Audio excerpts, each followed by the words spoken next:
Good morning, everybody, and welcome to the Rangers Review morning briefing for Friday, the 12th of January. I'm Derek Clark, and I'm joined this morning by Chris Jack. How's it going, Chris?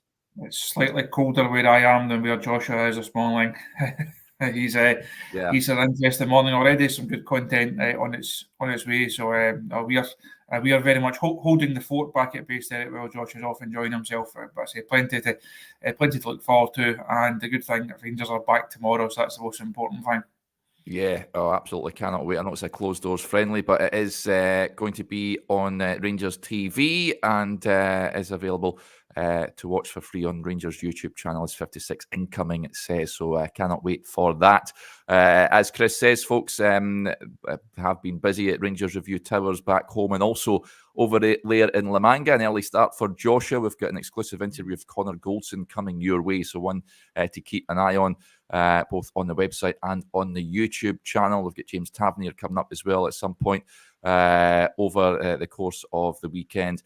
So plenty of Rangers content coming your way from the training camp over there in La Manga. Right, before we talk all things Rangers and some transfer rumours, quick word for our podcast sponsors. As ever, the MPH Group. If you're looking for home improvements or a new winter boiler deal, then these are the guys to call. The all-important links are in the description below. And as you know, every service you opt for automatically enters you into the draw for a 7-night stay at a 5-star resort in Cancun in Mexico.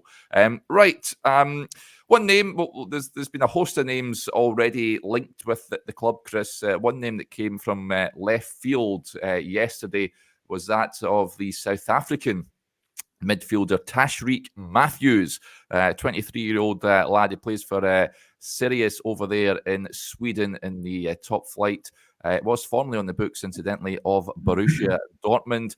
Had a good season last season in Sweden, and reports in South Africa suggested that Rangers were interested in him. However, the club moved to distance themselves from that link yesterday. It's not the first and it won't be the last time they'll do that. Of course, Michy Batshuayi was a couple of days ago as well. And this morning, I'm seeing reports linking Rangers with a move for a Croatian midfielder by the name of Marko Bulat from Dinamo Zagreb, 22-year-old midfielder.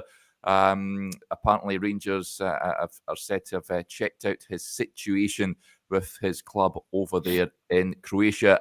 Not going to lie, Chris, I don't know anything about the lad. Ditto Tashreeq Matthews. But again, it's midfielders Rangers are being linked with. I've seen another one, Oscar Zambrano, over there in Ecuador as well. It looks like it is an area of the pitch that Rangers will look to strengthen in this window. The number of names is fairly racking up now. Less than a fortnight in. It's hard to keep track of them all. Hard to check them all out. So a couple of sources yesterday knocked down the Matthews one. So I think it's safe to say that's a non-starter. It's interesting to see some of the online reaction, because you have names pop up from nowhere. Guys that I have to admit, like the Bulat, the Smallland guys that I'm not aware of at all. No idea if they're any good or not. But as soon as there's names doing the rounds, people then get excited and they start looking at the YouTube clips, they start looking at the Wikipedia page, and the fans then decide, right, we want this guy, just because they're so eager for new players to come in. Within a couple of hours, stories are then knocked down, they're checked out, and we try and get a bit more of a concrete stance on it. And it's then there's real disappointment of, I can't believe we're not signing him. No, what's the manager doing? What's Neil Scoppen doing? What's the board doing? Why are we not signing this guy that until half an hour ago we had never heard of? So it's just the transfer window. I think it's that situation has probably been hyped up and supercharged since the advent of social media and of Twitter and WhatsApp and all the rest of it. There's way more transfer rumours over the last fortnight than I assumed there would be for this month. I thought it would be a fairly quiet a couple of weeks for Rangers, and I think it shows agents, clubs, certain media organisations know that Rangers are in the market for players. They know that by throwing the Rangers name in there, it's going to get a bit of traction. It's going to spark a bit of debate. I think that's where the the Matthews one came from yesterday. We've checked that out. It's a couple of sources on both ends of that deal have knocked that one down. We'll try and see if there's anything in the Bulat one this morning. But it's been a long 12 days so far, and a long 2 and a bit weeks still to go as we try and bring actually concrete news and try and bring the subscribers and the members on the channel, try and bring them the best news that we can. But just because names are linked on the internet does not mean to say that it's a definite. So we're doing our best to try and get to the bottom of it all. Yeah. Well, yeah, as Chris says, folks, we will try and check those links out today and bring you the very latest on them. But yeah, Tashreeq Matthews and ditto Michy Batshuayi will not be turning up at Ibrox. It was interesting that I spoke to a Turkish journalist yesterday, Chris, Fenerbahce correspondent for a big media outlet over there in Turkey. Was initially arranged to speak to him about Batshuayi before that was knocked down.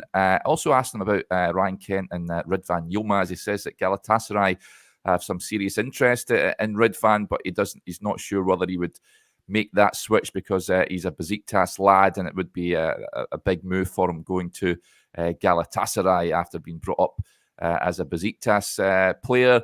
And he also mentioned Kent being allowed to leave in the January transfer window. They have a sort of a limit on the amount of foreign players that can play in Turkey, and they've just bought Bonucci. So that means that one player will have to depart, and that will be Ryan Kent.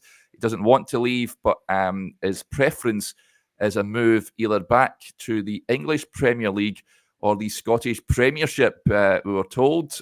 He's also been linked with clubs in Turkey. He doesn't want to move to another club in Turkey, incidentally, and clubs in Greece as well. Hull City also said to be keen on him. A move back to the Scottish Premiership, I'd imagine there'd only be one club that he would be suggesting there. Can't see it, Chris, for me. He might want to return Ryan Kent, but I think that ship has sailed. I don't see Rangers going in for him. No, I think that, as you say, Derek, that ship has very much sailed over the horizon. I think it's been interesting the last few weeks. We had the same conversations when Alfredo Morelos was linked and he was touted and he was spoken about for Redvan. There's a lot of footballers out there. Rangers have thousands of players on their database. Obviously the football board and Neil Coppin now coming in with his contact book. There's a lot of players on there. There's a lot of markets that Rangers can look to exploit, if you like. A lot of markets that Rangers can look to move into. The former player who did well for us but left 6 months ago market is not one that I'd be shopping in right now. Said the same with Morelos. Say the same with Kent. They were great servants for the club, brought great memories, had some real successes, but had a lot of lows. And I think it would be rewriting history to suggest that everything was rosy throughout their entire Rangers careers. I thought it was the wrong move for Alfredo to make the move that he did. I think it was the wrong move for Ryan Kent to make the move that he did. Going to Turkey didn't look like a great fit, but he chose to move on, chose to go and try something different. It's not worked out for him, but that doesn't mean to say that he then walked straight back into the Rangers side. And also, if he did come back into this Rangers squad, there's a certain guy who's at AFCON right now who doesn't deserve to lose that jersey. So I think I wouldn't be surprised if Kent moves on. I know that the video piece you had yesterday makes it clear that Ryan is also looking for a move. I think lower end Premier League, high end of the Championship is probably as best as he's going to get. This thing of, well, guys have done well for us. Let's just bring them back again. I said there's a big world out there. It's time for Rangers to be moving on. Yeah, lots of differing comments coming in just with regards to Kent. I think that the vast majority would not be keen on seeing him coming back to Rangers. Stranger things have happened, of course, but I would be surprised if that was to materialise. Lots of comments coming in, incidentally. Let's get to a few of them. RB says, just on Redvan, are we trying to sell Redvan first before we make our moves? He is over there with Rangers squad at La Manga, Chris. It's gone a bit quiet. The Verona stuff was. We were led to believe that they were preparing an official bid for Redvan. Perhaps they are just waiting for Josh Doig to depart before making their move. I know that Marseille were keen, managed by former Ranger Rino Gattuso, of course. Perhaps, but it's a sort of domino effect with regards to that. But are Rangers maybe waiting for that player to depart before looking to replace him? Quite possibly. Well, I don't think Rangers won't sign another left back if Redvan doesn't move on. That position will only be filled if he moves on. Not expecting Barisic to move on this month. I think that's probably towards the end of the season, as we've said over the last week or so. So I think if Rangers do sign a left back, it will be because Redvan has moved on. Spoke to someone at the start of the week who said there has been no concrete bids for him. There's obviously lots of interest. I think Rangers are aware of his desire to play regular first team football. That's not something that's happened during his time at Ibrox for a variety of reasons. If Redvan feels that to get that level of match action that he needs and that he wants, if he feels he will have to move on, then it would make sense for a deal to be done. If Rangers can try and get as much back of the fee they paid for him, I think it makes sense for all parties.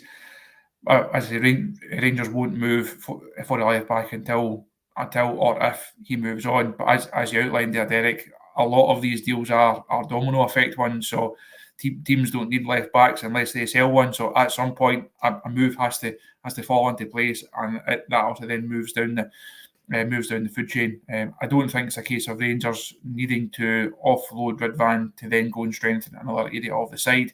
I think you see also the loan move for Sam Lammers. A lot of his wages have been repurposed, if you like, for Fabio Silva. We'll see who else moves on to perhaps free up a bit of space in terms of the squad and in terms of the wage bill. But I think Rangers will do as much as they can within the budget and within the parameters that they've got. But obviously, if they can move on a couple of fringe guys at some point, it then does open up other wages that can be spent better than they have been spent over the last 6-7 months of this season.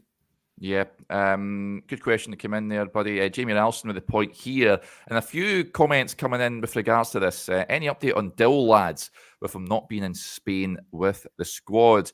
Do we have an update on this, Chris? I think Joshua would be the guy to ask, I'd imagine, since he is out there. But do we know why he's not with the squad over there? I don't. Hopefully, one for the guys that are there to ask the manager later on. I know also mentioned Josh's excellent Conor Golson interview. It's on the. It'll be on the channel, on the website shortly. He's then going up to training later on this morning as well, and there's some more media activity at La Manga this afternoon. So hopefully a bit more clarity comes out from that. So as well as urging everyone to go and watch and read Josh's interview with Conor Golson, keep your eyes peeled on the channel and on the website later on, and he'll hopefully be able to bring us the latest injury and transfer news. Yes, absolutely.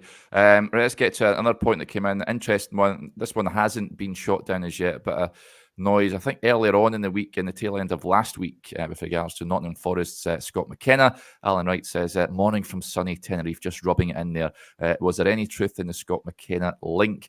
Rangers keeping their cards close to their chest, Chris, with regards to transfers. If a link has been mooted that isn't the truth, or Rangers aren't interested, that they're quick to knock it down.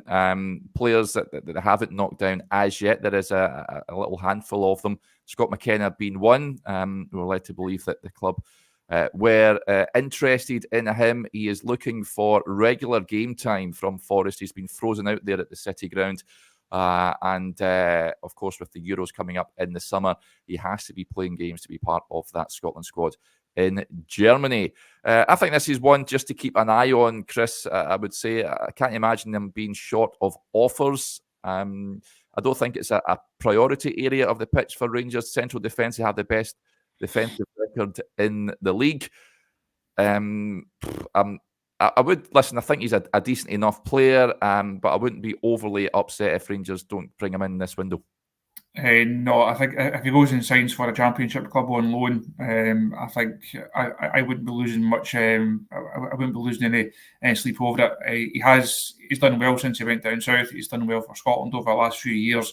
But as you say, he's in a position that is not a priority for Rangers right now. They've obviously got a first team regular there in Connor Goldson. They've got someone in Balogun who has very rarely let the side down every time he's played this season. You think of Davies and Suter.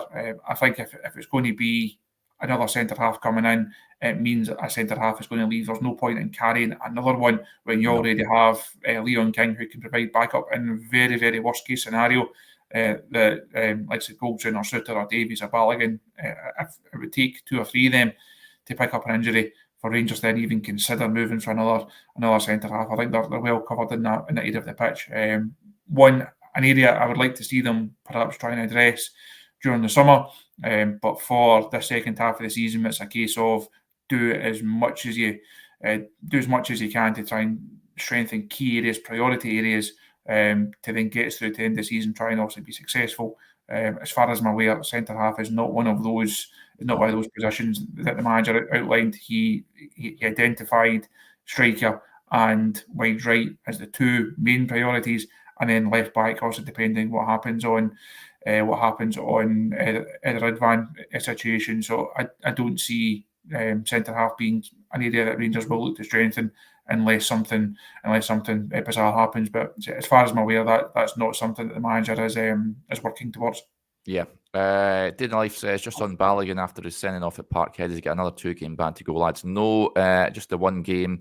He missed, of course, the Kilmarnock game, so he will be back when the team return. Connor Goldson, incidentally, misses the Hibs game, if I'm not mistaken, for racking up a few too many yellow cards. Still a bit aggrieved about that, incidentally. I don't think he should have been booked at Parkhead, but Nick Walsh was handing out yellow cards like sweeties as we entered the dying embers of that game. Shame he didn't brandish a few more earlier on in that second half, but less said about that, the better. Let's move on from there.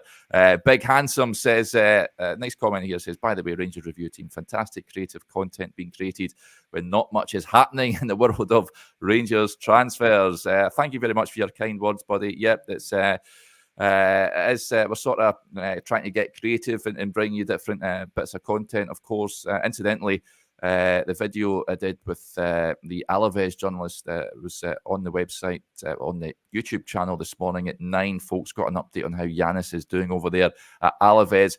Just touching on him, Chris, it appears from all accounts that he's suffered a crisis of confidence. He's struggling over there. He's not getting much game time.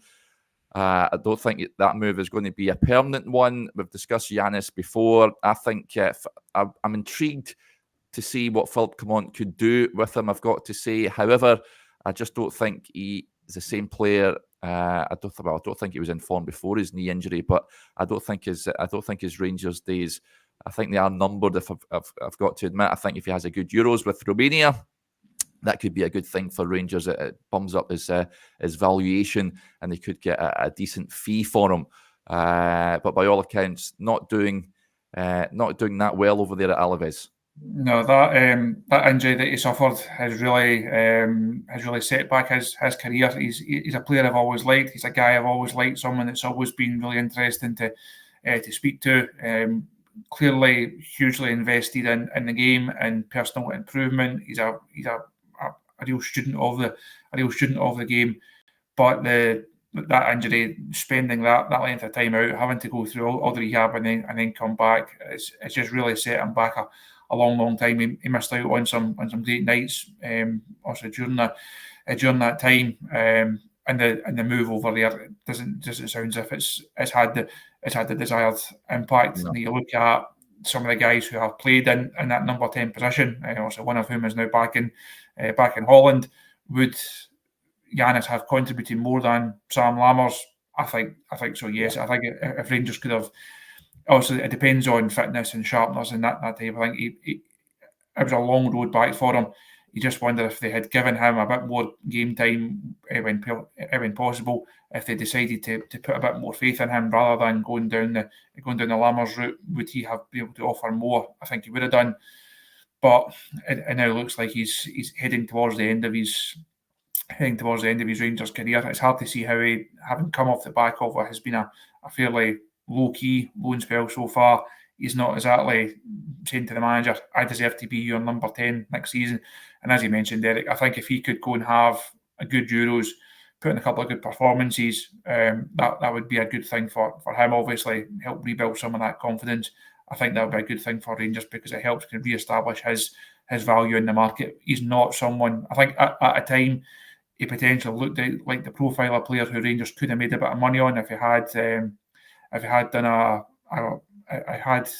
not had that injury and really kind of kicked on again. I think he could have been someone that Rangers could have made a bit of money on. That's probably not the case now. I think it's a case of if Rangers can get back what they've invested in, and then they've done well. So I certainly wish Ianis all the best. But I think we've probably seen the best and the last of him in a Rangers jersey. Yeah, almost slightly left field because a lot of comments coming in with regards to Rangers kit supplier. Gaza says, Castore deal coming to an end, lads. Who will be replacing them?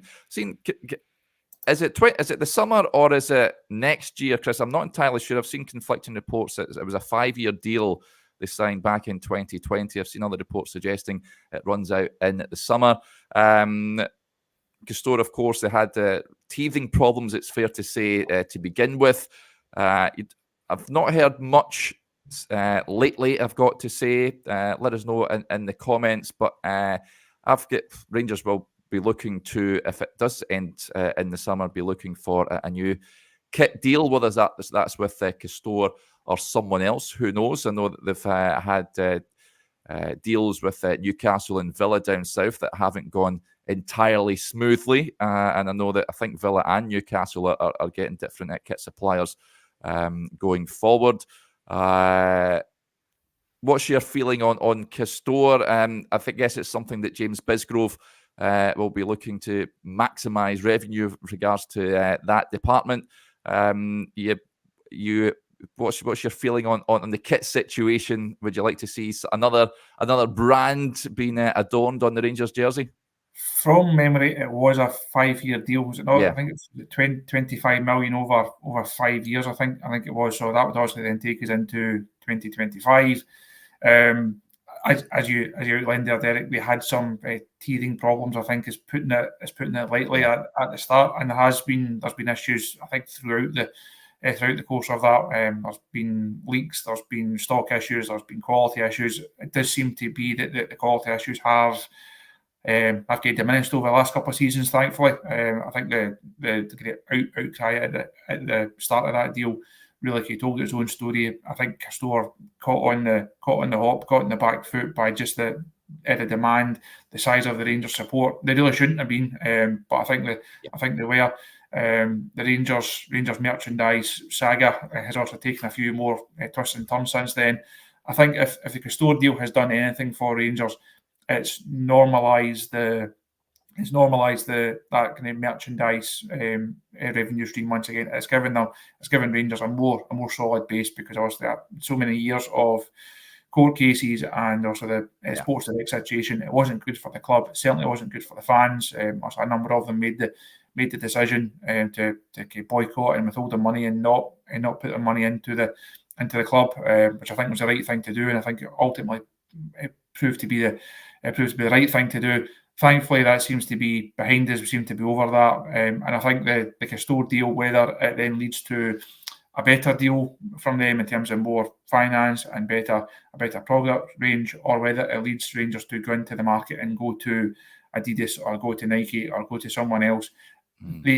I think Rangers are now seen as a more attractive proposition. When that deal was done 5 years ago, it was going to take someone like Castore who almost had to take a chance on Rangers because there was so much on the go at that time. That seems to be behind the club now, and I think if you then went to to an Adidas or to a Lotto, as Matthew says there, I know there's a lot of proper 90s that. Obviously, a wide range of kit suppliers. We don't discriminate here on the Rangers Review. Anyone who's willing to send us freebies is always welcome, obviously. But I think anyone that Rangers can go to now, it's a more normalised situation. they've got years worth of finance, they've got years worth of product sales. They know what works, and that's something I think that also James Bisgrove will certainly be at the top of his agenda in due course, because it is also something Rangers will have to be exploring and something that Rangers will have to get into. But I think they can now go to the market as a more attractive proposition and a more established proposition. So whether that then be with Castore, whether it be with someone else, hopefully the deal that Rangers get next time around, it should certainly be a lot better than the one that we're currently working towards the final 12 months or so of. Yeah, world's greatest DJ would like Emporio Armani. Of course, they do brand up the Napoli kits. Gaza was a big fan of the Diadora kits. Good memories that season. Rangers won the league, well, twice they won the league in Diadora kits, but it wasn't the best kit manufacturer, if we're being honest. And Alan Stewart with a left field brand, he says, Stone Island, get the badge in and all that, as they say. So some interesting suggestions there, folks. Another point that was we're discussing as well, another point that sort of caught my eye here in the comments, we are in the transfer window, so there is, of course, a host of names being linked to the club. Angry Pigeon with someone here, Chris, I'll put towards your good self. He says, good morning, lads in chat. Hope everyone's well. What's your thoughts on taking Lingard if the wages were right?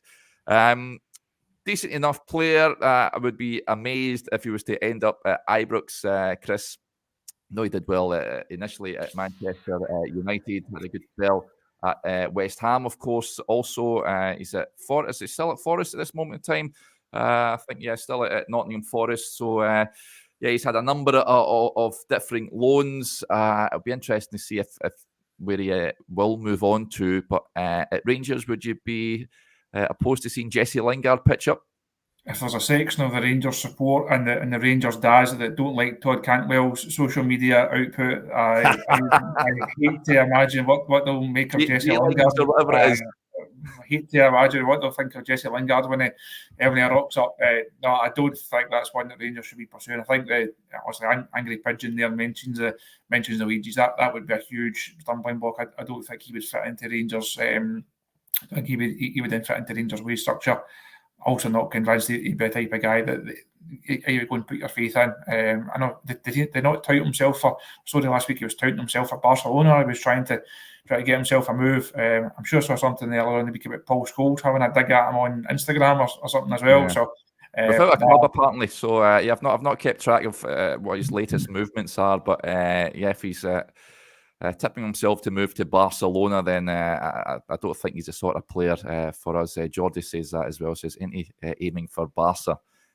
Good luck with that, Jesse, I would say. No, I don't think he'll be at Barcelona. I don't think he'll be at Rangers. He might end up, if he ends up somewhere in between, then fair play to him. But not one that would interest me. Yeah. Okay. There's Jesse Lingard discussed, and we've gave our verdict on that, folks. Let us know in the comments if you agree or disagree. Right, we'll wrap up there. Just a heads up, as we mentioned we've got the Connor Goldson exclusive interview coming your way, both on the YouTube channel and on the website. Joshua has been busy at the Rangers training ground over there in La Manga. Plenty of content coming your way. There's that interview I did with the Alaves journalist on the YouTube channel just now as well to check out. Joshua joined Johnny last night as well, where they addressed every Rangers signing of last year and assessed the role that Niels Coppin will play going forward also. So I'd urge you all to go and give that a watch as well. Rangers play tomorrow, of course. We'll have all the usual coverage as Joshua will be attending the game for us. So we'll have the pre-match and the post-match coverage as ever. If we don't speak to you a little later on, then enjoy your Friday and your weekend. Perhaps we'll have a signing to report on come Monday morning. Who knows? But if we don't speak to you, folks, enjoy your weekend, and we'll chat to you a little later on. Bye.